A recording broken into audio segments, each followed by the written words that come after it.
I went Wow. from being a multimillionaire to homeless in a 2.5 year period of time. So Wow. there, there's a lot of lessons in that, Yeah. and sometimes some of the most painful things I think that we go through as people or as entrepreneurs. Sometimes when we want to look up at the sky and say, "Why God? Where is the lesson in this?" Because I can promise you that when I was going through it, I didn't see any lesson.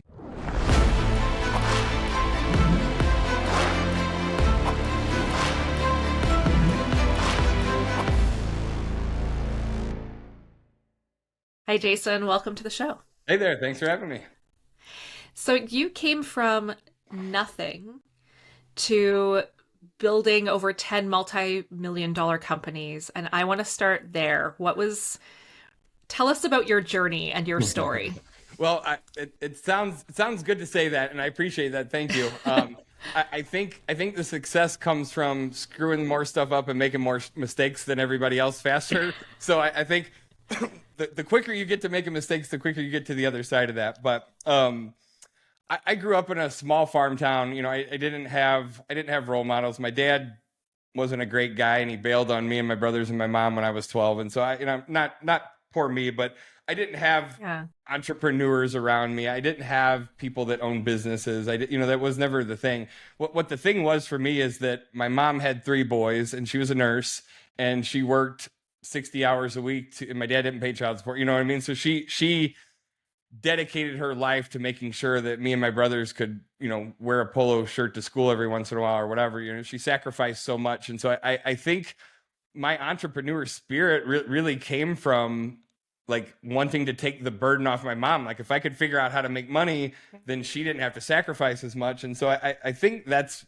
what really started it at a young age. And when I turned 18, my mom was like, you either got to get a full-time job or you got to go to college, one of the two, but you're not staying here on my dime.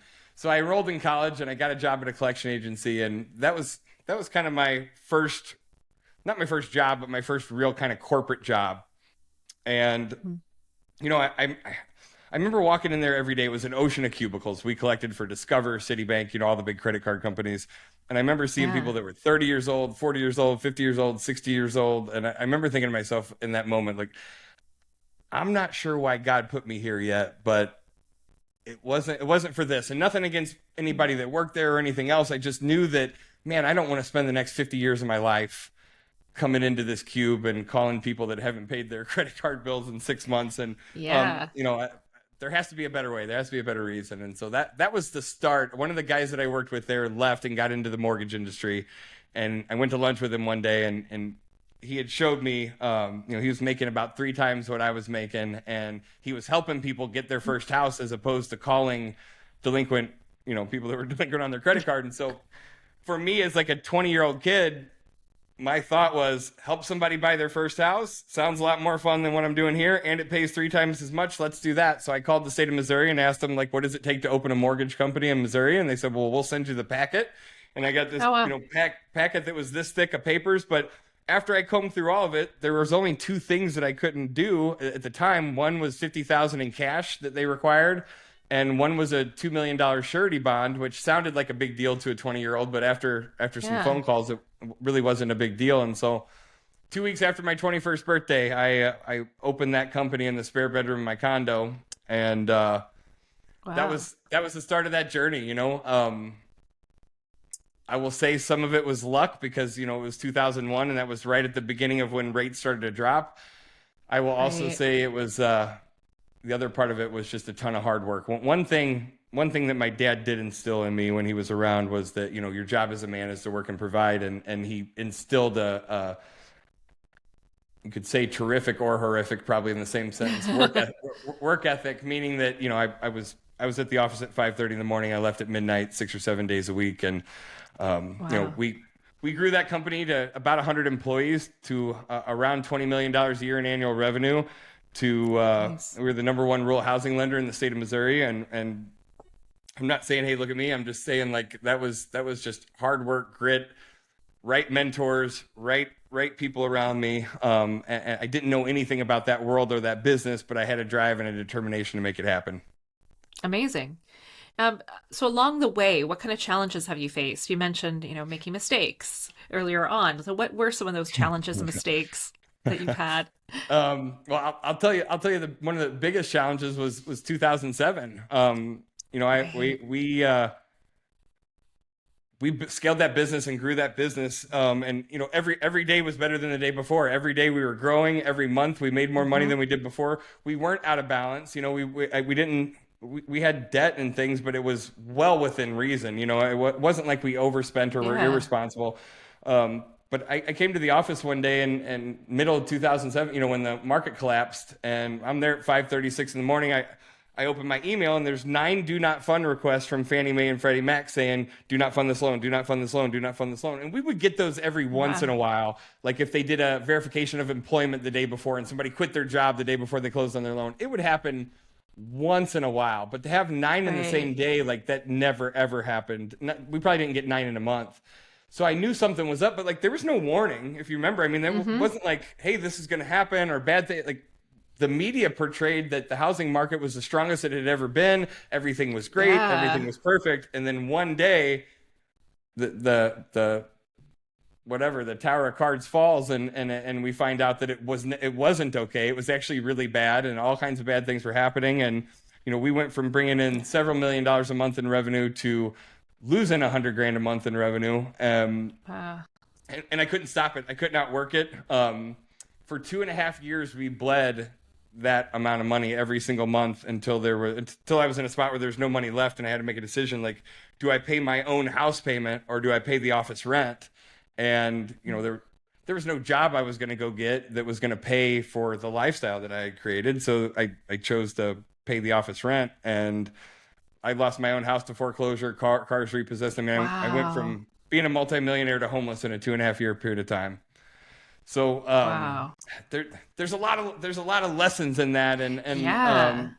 and sometimes some of the most painful things I think that we go through as people or as entrepreneurs. Sometimes when we want to look up at the sky and say, "Why God? Where is the lesson in this?" Because I can promise you that when I was going through it, I didn't see any lesson. You know what I mean? Like all I saw was Yeah. why on earth is this happening? I thought I was doing everything right, Hmm. but there were so many lessons inside of that. One of them was just around debt. And I know we can have a good debt bad debt conversation. I know some people Yeah. have different feelings on this, but what I can tell you, having gone through it, is when you don't owe anybody anything, they can't take it away from you. And when Right. unpredictable, everything looks good on paper, Hmm. everything looks good until it doesn't look good. And we have market cycles, and we have things, coronavirus came out of nowhere and brought Yeah. thousands of businesses to their knees because they didn't do anything wrong. They didn't mismanage their money. They weren't irresponsible. And Yeah. I'm not the doom and gloom guy. I just think that there's some things that we can do to be a little bit smarter, and pay attention to the things that are around us to put ourselves in a better place, better chance for success. Yeah. So when you were going through that time period, what kept you going? Um, that was one of the darkest parts of my life. I bet. I'm a happy, positive guy. Like lots of bad stuff can happen, and I have this internal thing that says find the good, Hmm. and I don't know why I program. Maybe because I came from not so good as a kid, and you can either choose to be like super sad and depressed or choose to find the good. And I just chose to try to find the good, and I think that kind of stuck with me. But when you get kicked in the head every single day for 2.5 years, that find the goods, like I've been trying for a year and a half to find the good. Yeah. And I would be lying to say that I woke up every day during that time and found the good. It kind of became a dark place. I tried to Hmm. outwork it because that's all I knew how to do. I mean, hindsight's 2020. If I could look back in time, I'd have banked a couple $1 million in cash we had in the bank and shut the sucker down. But you never know that. Right. And I had Yeah. people that I cared about. I mean, when you spend 80 hours a week at work, that's like your family. You see them more than you see their family. And so we tried to ride through it. But one day I woke up and I don't know, it just after 2.5, one day I woke up and I was like, okay, we got to do something different. I got to pick myself back Hmm. up. I got to get, I cannot give up. I am not going back to corporate America. I am not going back to working for Yeah. anybody else to punching a clock to being told when I can take a vacation. Like, I don't know what the answer is. I just am determined to find an answer. And that's, that belief shift, that mindset shift is what got me back up. And at least, it's kind of if I were to ask you on your ride to work or wherever anybody went this morning, how many red cars did you see? You probably don't know the answer to that. But if I asked you to look for red cars on your way home, you'd see a whole bunch of them. And that's how our subconscious works. It finds what we're looking for. And the moment that I woke up and told it, find the answer, find something new, find a different path to take, we started to find it. Amazing. And what was that different thing that you did? How did you move forward from there? So it kind of transitioned in a couple different things, but I had thousands and thousands of my own mortgage clients that we had gotten loans from that were now default. They were that was a whole epidemic. We had 150 to 160 foreclosure filings a day just in the county that I'm in, and I'm in Middle America, St. Louis. I'm not in a heavily populated area. We had 160 filings a day, every single day. 160 more people losing their house, which is you guys remember. It was a crazy time. So we kind of started off helping people modify their loans, do a loan modification. So we were able to kind of transition into what was needed because we couldn't originate loans, we couldn't sell them, and that kept us afloat for a little bit. The government did like $7 or $8 billion worth of TARP money to the banks, and the banks acted like they used it to help people with loan mods. We won't get into the politics, but they did for a little bit, and we helped thousands of people. We were on the news from how many people that we helped get a loan modification, and then one day it was like bang, just like the mortgage stuff stopped. It was just like one day they were not approving loan modifications anymore, and they're foreclosing on everybody. And so this was October 20. As crazy as this was October 2010. That's the same month I filed Chapter 7 bankruptcy. That was the same month I became homeless. And it was around the same time that I woke up and I said, I got to figure something else out. And I got this random email from a St. Louis guy, that's where I'm from, that he was doing a free 4-day training on investing in real estate. And I don't even know that I was super interested, but I was like, I need a new map. I need a new blueprint. I need a new operating system. And I don't want this one anymore. And I went to that 4-day event. The guy was believable. He was honest. He was a St. Louis guy. I could tell that he had really double checked and saw that he had really done what he said he was going to do. And our very first year, we flipped 111 houses. We made a little over $3 million and profits from scratch. And again, I hope I'm not coming off like, I don't want to come off jerky braggy. I don't mean like that. No. I want to inspire people to say like Chapter 7 bankrupt, $500,000 deficiency judgment, basically homeless, basically no car. I had a phone. I pulled a list of people that were losing their house to foreclosure. I skip traced it on whitepages.com, which is the crappiest skip trace engine that there is. And I just called from my cell phone that was still on. And I said, I saw that your house is coming up for foreclosure sale here in a couple of weeks. And I just want to see if there's anything I could do to help. And I went and met with those homeowners and I helped them. So it was that transitioned us, out of wondering if my ramen noodles and water bottle at the grocery store was going to go through on my debit card or not every day, Wow. Yeah. That's what an incredible story. Like it was a wild ride. Yeah. Yeah, absolutely. You had mentioned, just going back a little bit, you had mentioned that, you're not the doom and gloom guy, but there are things that we can do to prepare our businesses or to protect ourselves a bit. So what are some of those things that we can be doing? So one thing that I'll say that helped me enormously, I always, I didn't have any financial training. I didn't have any business training. I didn't go to business school. I didn't know, I went from the spare bedroom in my condo to 100 employees. And by the time I was 23 years old, and most of the people that worked for me were my parents' age, and I didn't know what I was doing. I just worked really hard. But you learn, you know what I mean? You learn a lot of lessons around the way. And my thought was always, as long as the business is bringing in more money than it's spending, then we're good. Then, you know what I mean? As long as we keep doing that forever, then everything's okay. And I brought in somebody who started out just doing some marketing for me. And I realized real quick that the girl was a genius. Her husband worked for corporate MasterCard. He made really good money. She didn't want a job for money. When I hired her, she's like, I just want to make a little bit of extra money to do my arts and crafts stuff. You know, it was super innocent. Yeah. But I could tell she was wicked smart. And she totally revamped all of our stuff financially. And it wasn't a fun process for me because it involved her taking my company credit card and involved her putting budgets and numbers and things in place. But she started to squirrel away money. And after a month or two, I didn't even really notice it, but she started to financially organize my companies for the first time ever.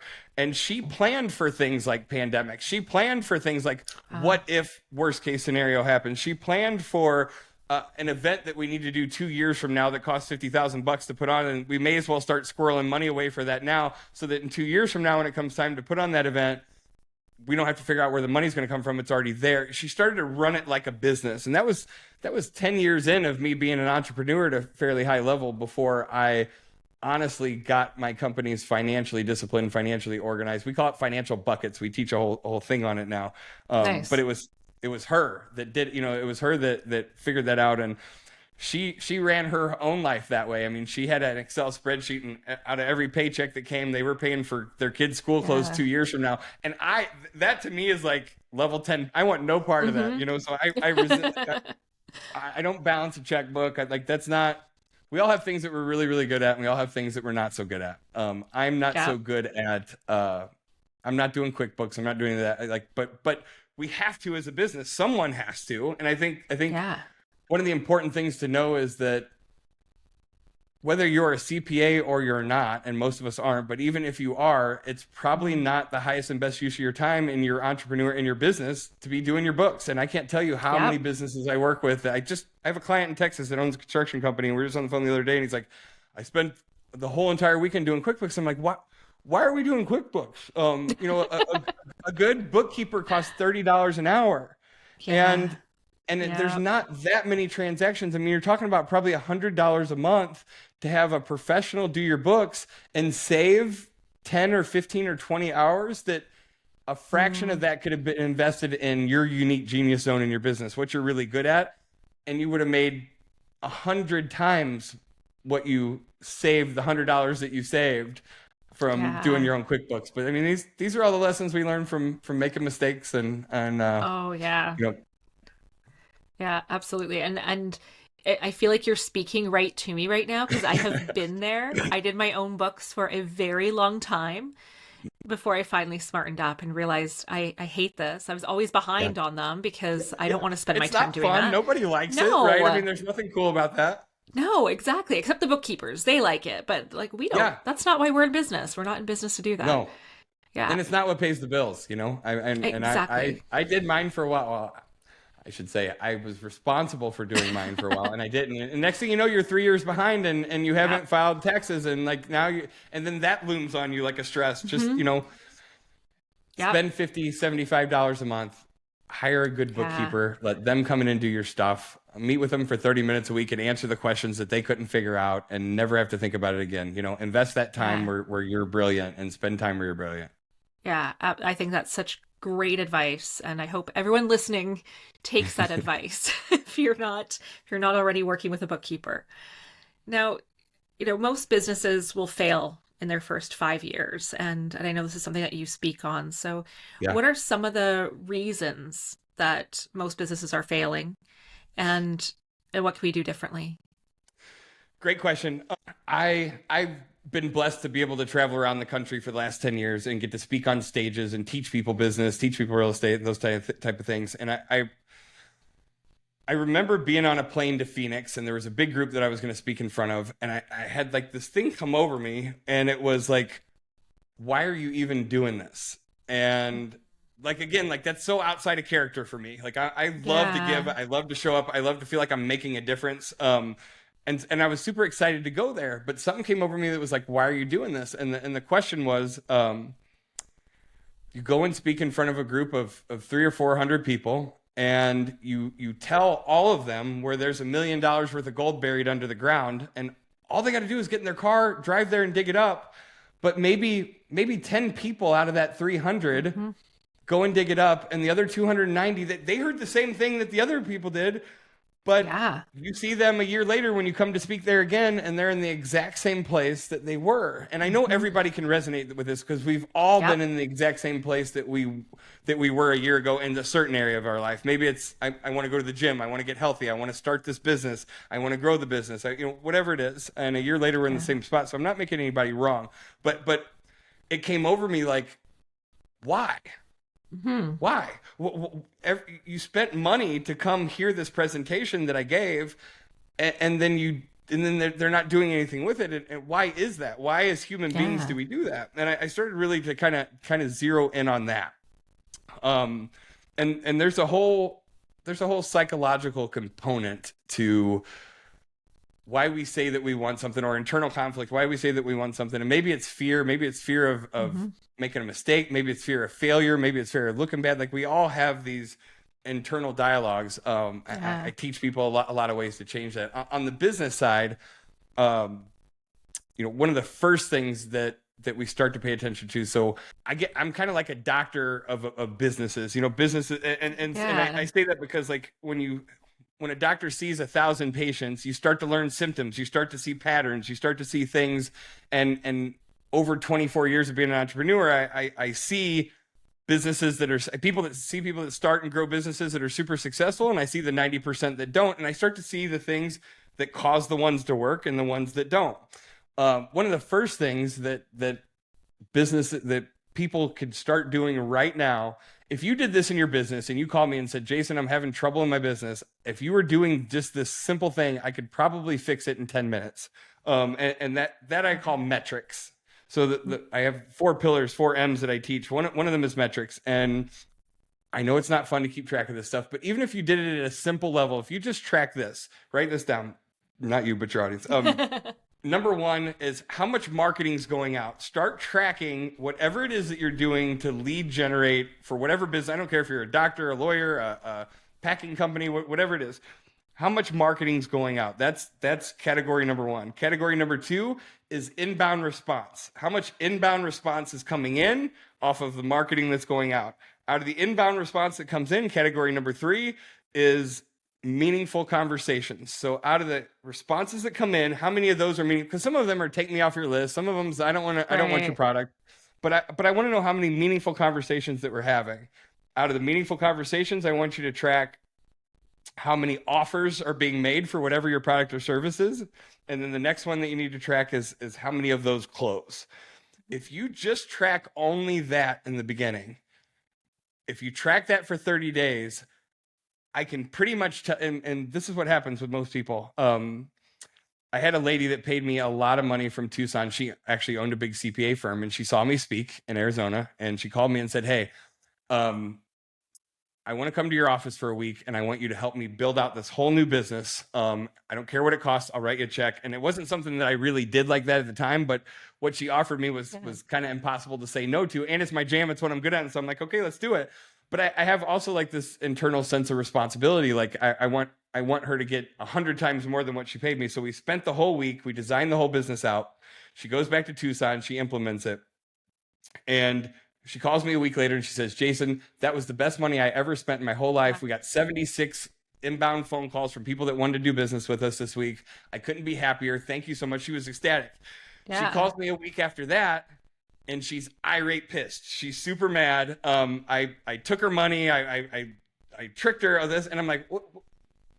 She's either personality deficient or something, or something happened. So I was like, hold on, calm down. What happened? And she said, none of those people that called in want the product or, that we're offering. And I said, wait a second. What do you mean none of the people that called in want your product? And she said, none of them want it. I talked to every single one of them. And as soon as she said that, it hit me. Like when I work with a consulting client, we do personality profile testings on tests on every, I used to use DISC. There's Myers-Briggs, there's Strength Finders, there's Colby Index. You know what I'm talking about? Like, there's all those, so that you understand like the makeup of the people on your team. I already knew, and this is nothing against CPAs, but like on DISC, it's DISC. The I is like influence, if you went to a cocktail party that had 500 people there, Are you the person that would have met 100 people and became friends with everybody? Or are you the person that would have hung out with one or two people in the corner and just had a conversation? Neither one's Right. wrong or right, but they are Yeah. wrong or right for different positions on your assembly line, right? Well, probably not the best personality profile for the sales rep, for a salesperson Hmm. that doesn't really enjoy human interaction at a high level. It doesn't recharge them, it decharges them. Yeah. So here we have somebody that has virtually no inherent sales ability in the sales role at our company, and Right. her mindset, her belief was that what this business doesn't work. And this is what I see so much in entrepreneurs is one step of the assembly line breaks down and we throw our hands up in the air and say this doesn't work. 99% of the time the model does work. It's that we've got the wrong seat and the wrong bus. And so I sent her the disc test. It came back exactly how I knew it was going to do. I ran an ad for an acquisitions person. We trained them, and within a couple weeks, she was closing more business than she ever had. Nice. She was back to happy again, but she was ready to give up and quit, like give up on her business. And so, like, Yeah. think about that, and everybody, everybody that's Hmm. listening, think about that in your own business. Like, is it possible that somewhere on your assembly line, the wrong person's in the wrong place, Yep. and that in and of itself could be absolutely destructive to your business. I mean, it could be the lever, the hinge point of success or failure. Yeah. How would you say that we begin to assess that? So, having heard the story, and I'm sure everyone listening is thinking the way I am and thinking about, oh, like, do I have those sticky spots in my business and where would they be? So, how can we begin to start assessing that? Great question. So those metrics that I gave, the example of those metrics that I Yeah. gave, that's how I know what's wrong. So Okay. if in my story, when I asked her, wait a second, you called me last week and said that you got 76 calls. And she Hmm. said, yeah, but not a single one of them knew. So that is the metric of inbound response, meaningful conversation, offer made, right? It's Yeah. so I know that we got 76 inbound calls. So we got 76 in the inbound response. That was pretty good ratio from what we sent out. Right. Meaningful conversations was zero. Well, I know that's impossible. I know as a coach, as a consultant, as a business owner, I know that if 76 people respond to our marketing message, they picked up the phone and called. 76 Yeah. people don't call in to say, leave me alone. Some do, but not all 76. So Yeah. I instantly within seconds knew where the breakdown in her assembly line is. She didn't know because Hmm. she thought that nobody, you know what I mean? Like, no, none of us experience the world as it is. We all experience it through our own map of the world. Her map of Yeah. the world said, this thing doesn't work. Whereas my map was, there's probably just something broke that needs to be fixed. Right. So paying attention to those numbers is important. For those of you that are newer entrepreneurs that don't know what those numbers should be, Hmm. that you know what I mean? Like you don't know Yeah. what response rate on your marketing should be. You don't know what the conversion rate of the calls, like I get that. And that's one of the four M's is mentor. And I would tell you, let me just say this. Successful business operators, successful business owners, when they go into something new or they're trying, opening a new business or going into a new area, the first thing that they do is hire the coach or the mentor before they do anything else. And most new Yeah. entrepreneurs that I meet, they say, this is another thing that I like, the 90% that fail and the 10% that succeed. The 90% fail because they just don't know. They don't know what they don't know. And they find Right. out the hard way and they find out too late, or they do what she did and give up and say this doesn't work when really it was only one small thing that needed to be tweaked. She's made millions of dollars since we made that one tweak. Yeah. But finding the right mentor, like people that are newer into business, they say, well, once I start to get some results, once I start to make the business work, Hmm. once I start to make some money, then I'll get the mentor. Um, be careful with the mentor. I don't mean just go hire any random guru off the internet. My Yeah. recipe has always been find somebody that's already getting the result that you're trying to get at a really high level and a lot, not somebody that talks about it, not somebody that just teaches it, not somebody at business school, somebody Yep. that is actively getting the result, the exact result that you're trying to get. If you want to be a national championship bodybuilder, find somebody that won the championship last year and hire and eat what they Yeah. eat, lift what they lift, do what they do. If you want a successful, whatever, online eBay business, then find somebody that runs a multi-million-dollar online eBay business and get in alignment with them, hire them, offer to do something for them, get an audience of them, and that will get you. That doesn't cost money. It gets you to the finish line a million times faster. We bought a 94 bed assisted living facility 2.5 years ago, and I've never operated in the medical space. I know nothing about, not myself. I know nothing about that business. Yeah. The very first thing that I did was find somebody that was already doing that at an extremely high level.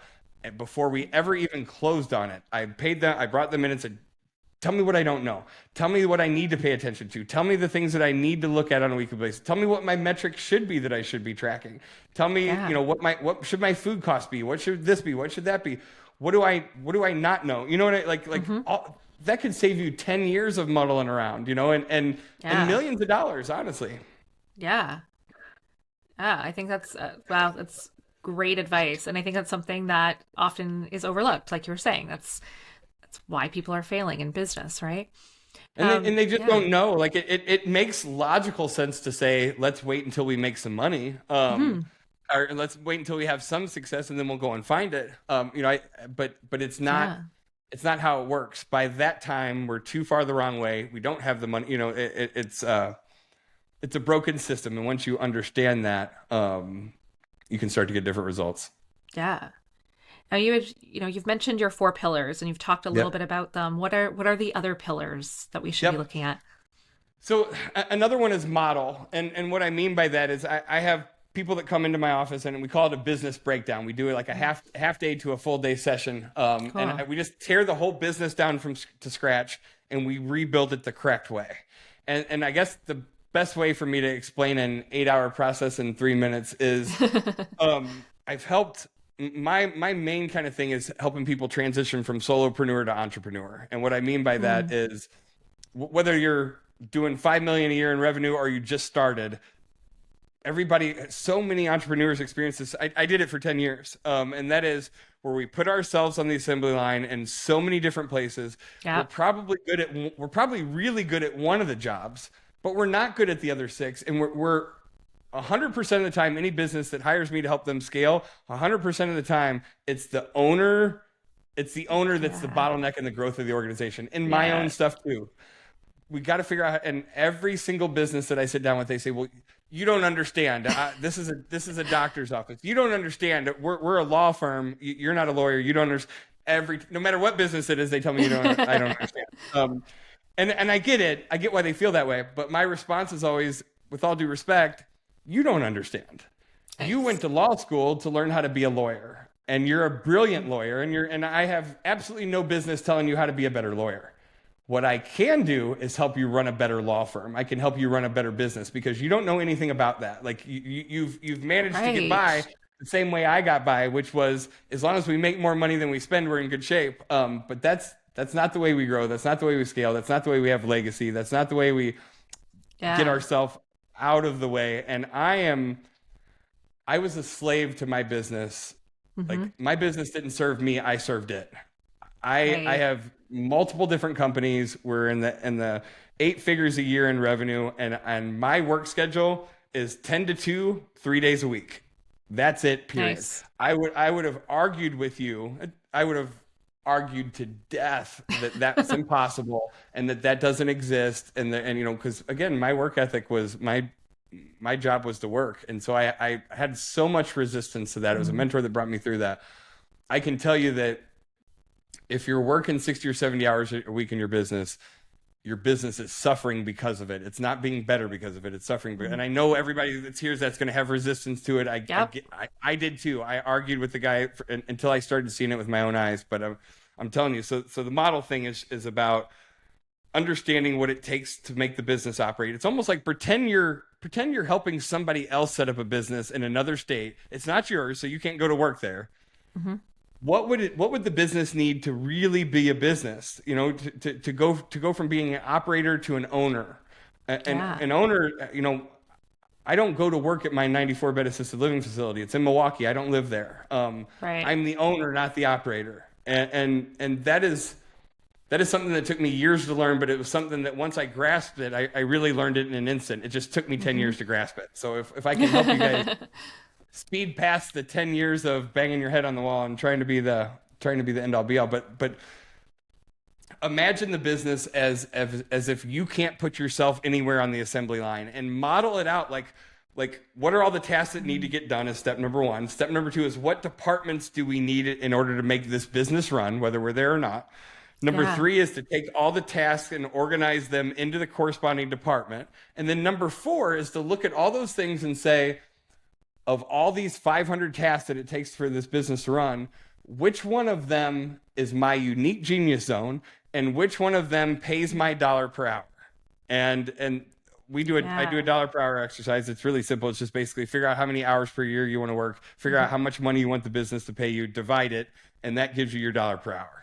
Nice. And it's as crazy as it sounds, it's so eye-opening for entrepreneurs, because if your dollar per hour is $1,000 an hour in order to hit your goal, and you look at this list of items, there's probably only 2 or 3 out of the 500 that pay $1,000 an hour. The rest of them don't. Right. And so if you want your business to be successful and you want to have a life at the same time, you can't do $10 an hour tasks when you need to be doing $1,000 an hour tasks, because if you degrade that by 10, what you have to multiply by 10 to get the same result is the hours. So if you put 30 hours a week, you now have to work 300 hours a week. And this is the struggle that so many solopreneurs are in, that the hump that they can't get over. It's always this. And so when we do that breakdown, they can kind of see it for the first time the way that it is. And then we can model off of that, and we can build it the right way from the very beginning. Yeah. How do we, because you mentioned like your zone of genius, how do we begin to identify what is the thing that I need to be doing? What's my genius? So what my mentor had me do is he said, make a list of as many friends and family, people that know you, people that have coworkers, whatever. And he had this little email, and I copied and pasted it. And it was basically like, please do me a huge favor. This is something that's really important to me. When you see me, when you interact with me, what would you say that my secret talent is? What would you say my unique genius is? What would you say that I know I've got a lot of bad things. What would be, if you had to say one thing that you think that I'm brilliant at, what would it be? And so I did it. And it was really interesting to see how, 80% of the responses are all kind of in the same, like it's obvious to everyone else. It isn't always obvious to us, but it's obvious to everyone else, like what our gift is. And the more time I can take an entrepreneur, the more time I work with another guy in Texas that has a multi-million-dollar, 8-figure real estate business. And I asked him the same question. I said, he knew what his unique genius zone was, but I said, how much of your week, how much of your working hours would you say you're spending in your unique genius zone versus in other areas? And he said, 80-90% for sure. I got that part down. And I said, okay, I want you to do me a favor. So I have this little work log thing that I send to clients, and it's just stupid, basic, simple. When you get to work in the morning, if you open your email, then you write 8 a.m. opened email. And you don't have to make another entry until you switch tasks. But if at 8:05 a client calls in and you take that call, then you've got to write 8:05 took call from client, 8:10 went back to email. If you know what I mean? And so I have people do this for an entire week. Steve called me on Friday and he's like, dude, I maybe am spending 10% of my time in my unique genius zone. 90% of my work week is doing all the things that I shouldn't be. It was just like, this happens every time. It's such a cool thing to do, because no one really grasps it. And it's things like this that make the difference between success and failure. It's things like this that make the difference between earning hundreds of thousands of dollars in your business or millions of dollars in your business and going the wrong. It's just these things that if we don't know, we don't know. And we think, our map, we think we're doing the right thing. We think we're taking the right actions. We're convinced that we're spending 90% of our time in our unique genius zone, so something must be wrong. Right. And sometimes what's wrong is our perception of the situation. Yeah. So when you did that exercise, what was some of the feedback that you were getting from people? Most of it came back that I am a people person, that I'm an influencer, that nice. That I do well with others. And so like, if we look at all the different businesses that I've been a part of, all the businesses that we're part of now, I have my business partner, Rachel. From the beginning, I was always kind of in charge of what we call the front end of our companies, which was marketing, lead gen, bringing business in, earning business, creating relationships, making friends, And she always took of like, once we earned the client's business, she took it from there and made sure that the client was ecstatic, that the processes and systems and everything were good, that they had a fantastic experience.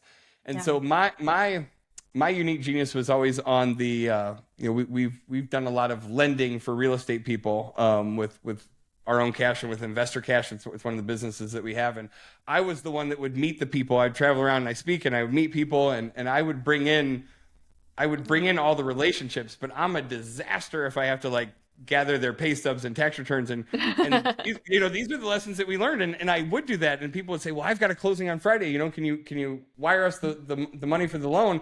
And I'd be like, yeah, sure. No problem. We can do Friday. And I'd jumble it up and I'd screw it up, and I'd end up I'd make the people mad. I'd make my team mad. And so, I think part of business too is just learning what you're good at, Yeah. staying in that lane, and getting out of the way of the things that we're not as good at, because we can be doing it. I was doing a detriment to my own business. Rachel is so much more organized than me, so much more efficient than me. The clients were so happy when they no longer had to they loved me as the relationship person. I'm dropping the ball when it comes to deadlines and pay stubs and bank statements and organizing those. It's just not how my mind works. Yeah, fair enough. That's good to know, right? It's good to know those things about yourself. Now I have some rapid fire questions, if you don't mind. Let's roll. All right. What's your favorite book? Oh, wow. Favorite book. Yeah. These are supposed to be rocket fire. I read a lot, and I have read a lot over the years. I've recently dove back into a lot of Bandler and Grindler stuff. Oh, yeah. And it's neuro NLP, but it's really how the mind works. And it's really like, I teach a whole 16-week class on how to recondition the subconscious. And so I've really been diving back into that. Yeah. Another one that I'm reading right now is The Changing World Order by Ray Dalio. Oh, cool. For those that don't know who he is, he's one of the most successful investors in the history of the world. And he is the studier of all things, and super interesting. Anyway, sorry, it's supposed to be rapid fire. Apologize. No, great. That was great. Favorite food? Favorite food? If I travel and I end up somewhere, I either got to try like a really unique pizza joint or a good Chinese place. I don't know. Nice. I don't know why. Those are my two favorite things to try when I'm out of town. Perfect. Biggest pet peeve? People in the fast lane driving slow. Good one. I don't know why. It drives me freaking nuts. Who inspires you? Wow. I've got a lot of really cool people around me that inspire me. One that's been a lifetime inspiration has been Tony Robbins. Different people feel different ways about him, but I think overall he does a lot of good in the world. And I know that I've had so many life-changing things that one of the things that I got from him early on was that if I can't, I must. If I can't, I must. If I can't, I must. And I can't tell you how many times something scary's come up that was beautiful on the other side of it. But if I hadn't done that, damn it, if I can't, I must thing, I wouldn't have done the thing, which got me to the beautiful side on the other end. Absolutely. 3 things you would take with you to a deserted island. Oh, wow. Yeah. Probably some food. Nice. Probably some kind of shelter. I don't know, something to do, some games, something fun. A jet ski, I don't know, something that I can go have fun during the day. Nice. Good choice. Celebrity you'd like to have dinner with, dead or alive? That's a tough one too. Yeah. I'm not a big like celebrity junkie. I think the people that have like created massive change in the world are super interesting to me. Yeah. Steve Jobs and Elon Musk. Whether you like him or you don't, like you have to appreciate the brilliance. Absolutely. The going against the grain, the kind of rebels in business that did something different but created a really cool brand and a really cool following. Yeah. Great. Maybe Jimi Hendrix too, from a music perspective. Like there's just people Very people that create like really unique, awesome stuff that's different from the. I always gravitate to that. Nice. And last one, your go-to karaoke song. Oh wow, I don't know that I have a good. The funny part is I've spoken on more. I've spoken in front of tens of thousands of people on stage. I love it. I feel like it's why God put me on this earth. I feel like it's my gift. It's my ability to change lives. I don't know that I've ever sung karaoke by myself because I've always had this weird fear of it. I'm sure I've like gotten in with some groups of friends or whatever, but I'll work on that one. I'll have to get back to you on that one. Okay, sounds good. Yeah. And before we finish up here, what's the best way for people to connect with you, to learn more about you, and to reach out? Yep. So I'm really excited about this. I mentioned earlier that we have a 16-week training. It's expensive. We take people Nice. through a whole process on how to rewire your subconscious mind, how to rewire your beliefs. Yeah. Like anything that you're not getting, we kind of touched on this in the beginning. Anything in life that you're not getting the result that you're wanting to get, but it's super important to you, but you're not taking the action, there's some sort of internal conflict. And the internal conflict, without going into 16 weeks, is your belief structure around what it is. So if you want to lose 20 pounds, the reason why you're not doing the things to lose 20 pounds is because you identify with the person that you are right now. We have to shift that belief structure to where you believe that you're the person that's 20 pounds skinnier, because the number one thing that the subconscious mind does is it tries to keep you in alignment with what you believe that you are. It's the number one thing that it does. Yep. So I help people shift that, and miraculously things happen in 3 months that haven't happened in 3 years. Anyway, Yeah. we consolidated that 16-week training and created a 3-hour version that's cool. significantly cheaper. It's $1,000, but I want to give it away for free to anybody, any of your Thanks. audience that want to go over and grab it. So go to ultimatesuccessblueprint.com, www.ultimatesuccessblueprint.com. You have to type in the code success, the coupon code success. Otherwise, it's going to charge you $1,000. Okay. So type in success. Your listeners only. We'll Nice. keep that link up for a week or two. It is a product that we sell, so I can't leave it out to the world forever. Fair enough. But I want you guys to grab it. If there's one thing, if there's anything in your life right now that you're saying that you want, but you're not getting, whether it's creating your new business, whether it's scaling your new business, whether it's leaving corporate America and giving it everything that you need, whether it's your relationship, whatever it is in your life, it all comes back down to identity, beliefs, all these types of things. And if I can help you make just a little bit of progress on that, life can change in a huge, huge way. And so I want to give that away for free. I want you guys to take advantage of that and give me some feedback and let me know what happens. Amazing. That's such a great gift. Thank you for that. Absolutely. Thank you. And any final thoughts? I just encourage everybody to step out in faith, to take action on whatever it is. One thing that always drove me is I don't want to be 70 or 80 years old looking back saying, I wish I would have tried. I wish I would have taken the chance. We build these prisons in our mind, and they're not really real. They're our perception of the world, but they're not really real. And so if we can start to shift that a little bit and start to have some faith, when people are faced in a situation where they're either going to die or succeed, they tend to succeed. But we give ourselves a way out, and that's why we don't have what we want. We always give ourselves a way out. And so if we can start to condition, burn the boats, don't give yourself away, like believe in yourself and step out, you'll win. Great. Well, thank you so much for being here today. I really appreciate it. Absolutely. Thank you.